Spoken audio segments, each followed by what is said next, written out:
नाशिक जिल्ह्यातल्या जातेगावचे असलेल्या कैलास उगले आणि कल्पना उगलेंना विठ्ठलाच्या महापूजेचा हा मान मिळालाय। मुख्यमंत्री देवेंद्र फडणवीस आणि अमृता फडणवीसांच्या हस्ते यावेळी मानाचे वारकरी ठरलेल्या उगले दाम्पत्याचा शाल घालत आणि विठ्ठल रुक्मिणी मातेची मूर्ती देत सन्मान देखील करण्यात आला। तर उगले दाम्पत्याला 1 वर्षाचा एसटीचा मोफत प्रवासाचा पास देखील देण्यात आलाय। मानाचे वारकरी ठरलेल्या उगले दाम्पत्याशी बातचीत केली आमच्या प्रतिनिधींनी, पाहूयात।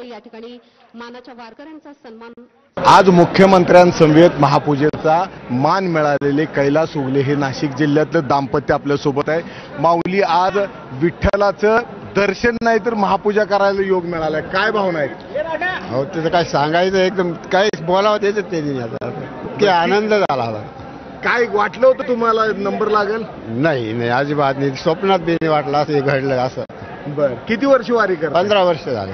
बर, काय व्यवसाय उद्योग काय? शेतीचा व्यवसाय। शेतीच आहे। 15 वर्ष पायी वारी करता? नाही, हा पायीच वारी करता। पायीच वारी करता। आपल्या सोबत माऊली आहेत। माऊली, काय वाटतंय, काय भावना काय नेमक्या? खूप आनंद वाटतो।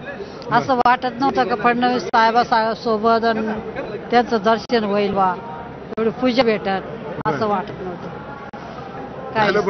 पांडुरंगाने घडवून आणलं, काय घडवलं म्हणजे माझं एक वाटणं मला असं वाटलं होतं, म्हणजे भगवंता समोर आहे। मी बोलले माझ्या मनात का मला आहे ना यांच्या सोबत माझी पूजा भेटली पाहिजे होती बा, असं आता बारीक करताना मी म्हणले, अहो तसंच घडलं, विठ्ठलाने काय सांगा। हो, खरंच बोलले मी, असं वाटलं की त्यांच्या सोबत माझी पूजा भेटावं असं वाटलं होतं।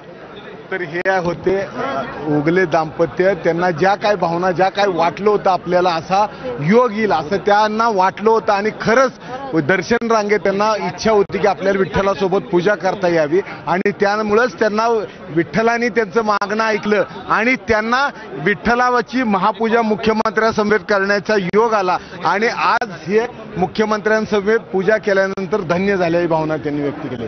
कॅमेरामन धनंजय दानोंडेसह सुनील दिवान, एबीपी माझा।